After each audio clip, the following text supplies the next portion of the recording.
ask you to stand up for the American people and stand up against these investments. And I think we've heard all we need to do to hear today. You are failing to stand up for the American people. I yield back. In Washington, inside a congressional hearing room where every second is counted and every dodge sounds louder than an answer, Representative Dexter of Oregon put a simple question in front of the Secretary of the Interior. When does public service stop being service and start becoming protection for the powerful? And the shock was not just the tone, it was the math sitting on the table.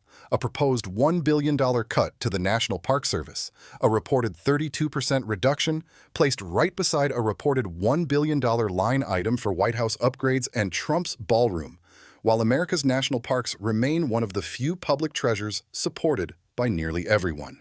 That is not a small disagreement over decoration, landscaping, or some fancy government renovation. That is a moral receipt with a federal logo on it. Because when Dexter asked whether the secretary had any conflicts of interest, he said no, but then she immediately moved to Dr. Jennifer Chatfield, a political appointee reportedly involved in a permit application connected to her family's animal breeding facility, and suddenly the hearing was no longer about architecture. It became about ethics, access, and whether the same rules apply when the person under scrutiny is close enough to power to be quietly installed and quietly defended. Dexter's question was direct. If the Inspector General finds that Dr. Jennifer Chatfield broke ethics laws, will the Secretary fire her? The Secretary answered carefully, saying he would look at the facts and would not prejudge an outcome, which sounds responsible on the surface, but also leaves a very convenient hallway between accountability and delay. And that is where the first real problem appears. Powerful people love process when process protects them. But ordinary Americans rarely get that luxury when they are the ones accused of breaking the rules. Then Dexter turned the knife toward the budget. She framed the issue clearly. Are we funding national parks for the American people, or are we funding vanity projects for Donald Trump? That is the question hanging over this hearing, and it does not get cleaner just because someone calls it a false trade-off. And this is where the hearing stopped being a polite oversight session and turned into a budget cross-examination, because Dexter did not ask the secretary to explain a philosophy, she asked him to explain a choice. A budget is not just a spreadsheet with dollar signs and agency codes.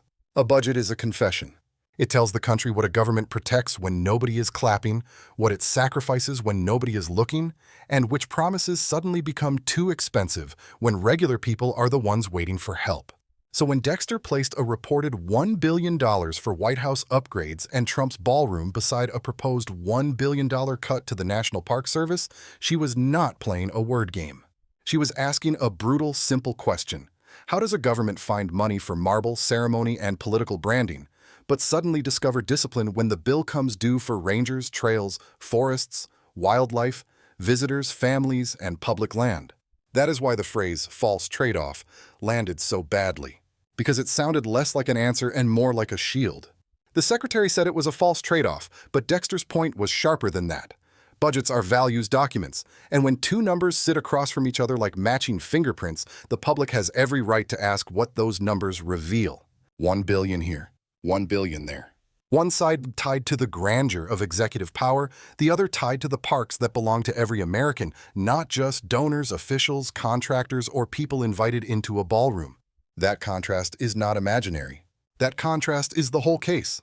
Then came the reflecting pool fight, and it was a perfect example of how a hearing can be dragged away from the core issue by one technical correction. Dexter referenced spending connected to the reflecting pool and described it as painting. The secretary jumped on that point, saying there was no painting going on, that the pool leaks 40,000 gallons a day, and that the project involved a liner, not paint. Fine. Call it a liner. Call it repair. Call it infrastructure wrapped in patriotic ribbon and scheduled for the 250th anniversary. But correcting the label does not erase the question underneath it.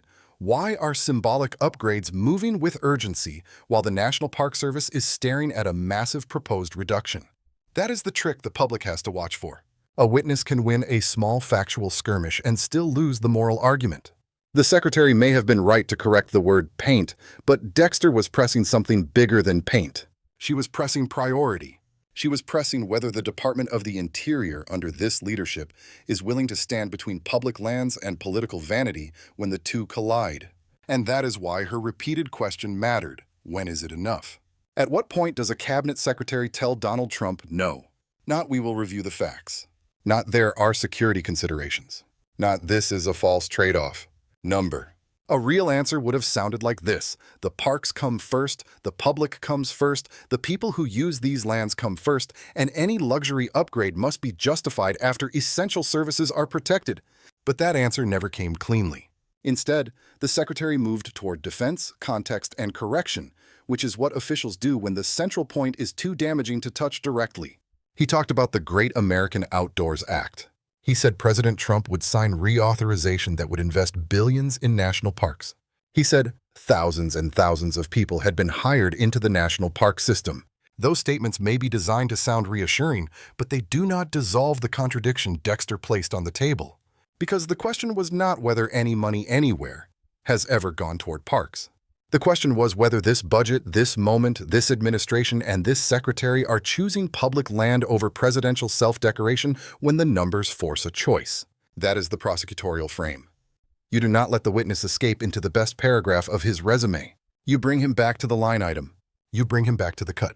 You bring him back to the people who will feel it when visitors wait longer, trails close earlier, maintenance gets delayed, wildlife programs lose support, and rangers are asked to do more with less while Washington finds another way to polish its own reflection. And morally, that is the part that bites. Because national parks are not luxury goods. They are not partisan souvenirs. They are not trophies for one president's ego or one administration's press release. They are the rare places where working families, veterans, students, retirees, tourists, and local communities can touch something that still feels collectively owned. So when Dexter framed this as Trump's vanity projects versus the parks Americans treasure, she was not just creating a political attack line. She was exposing the central insult.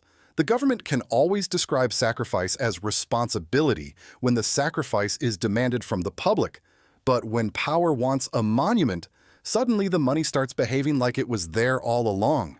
The deeper problem in this hearing is that both sides were not really arguing about the same object.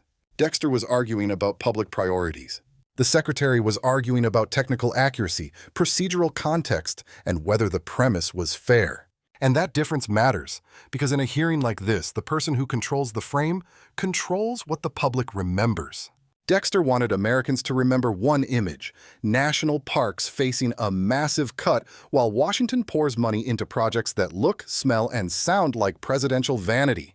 The secretary wanted Americans to remember another image: a department fixing real problems, repairing a leaking reflecting pool, supporting the Great American Outdoors Act, hiring staff, and rejecting what he called a false assumption.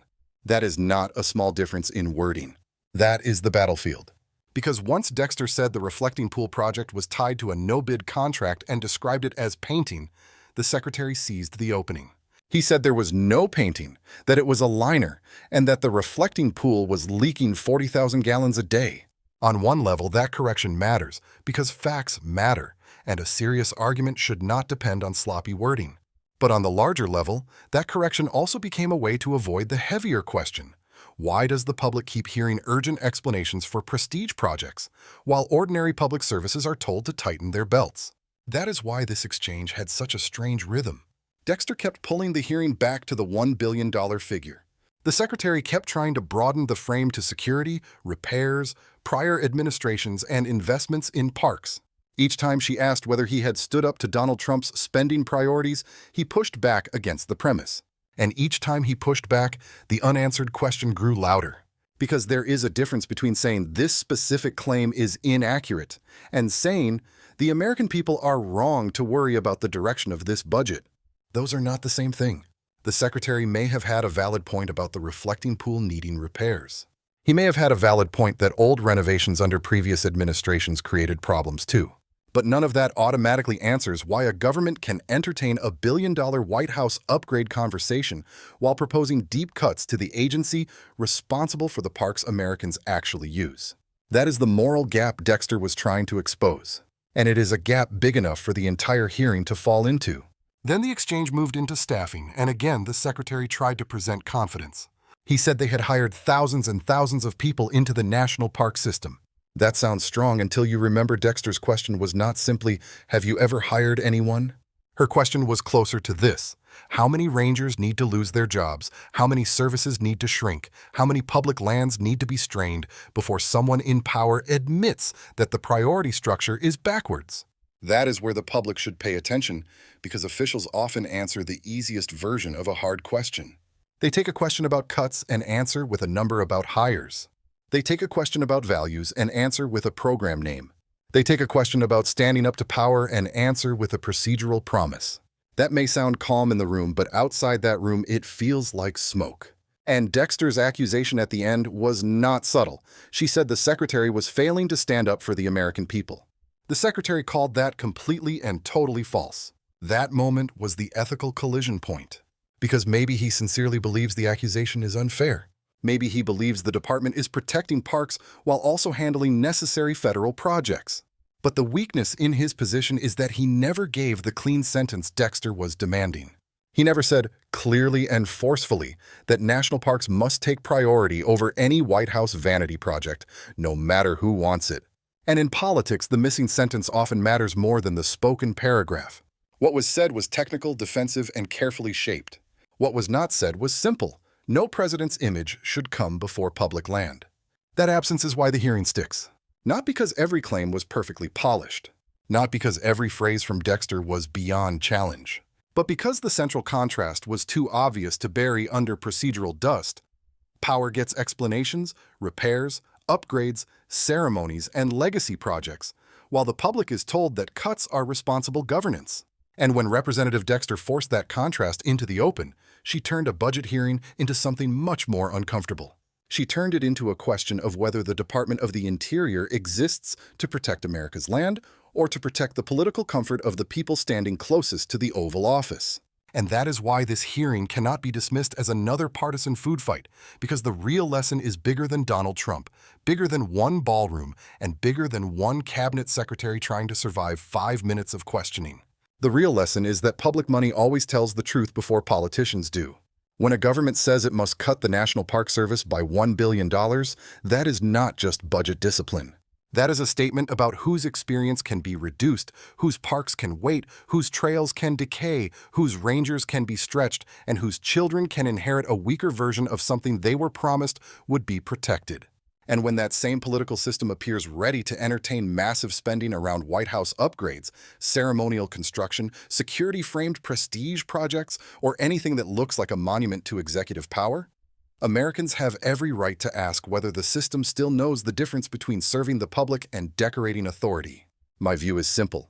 The Secretary's biggest failure in this exchange was not that he corrected Dexter on the reflecting pool, or defended the liner, or mentioned the Great American Outdoors Act.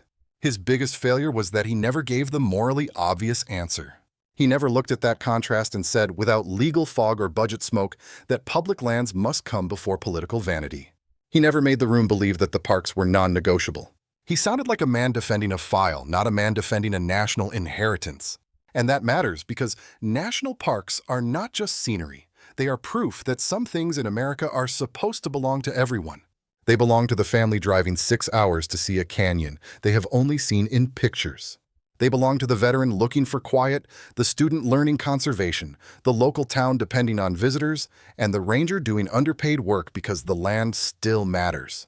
So the moral question at the end is not complicated. If Washington can find money to polish the symbols of power, why does it suddenly become careful, strict, and mathematical when the bill is for the people? That is the wound this hearing exposed. And it leaves one question hanging over every viewer.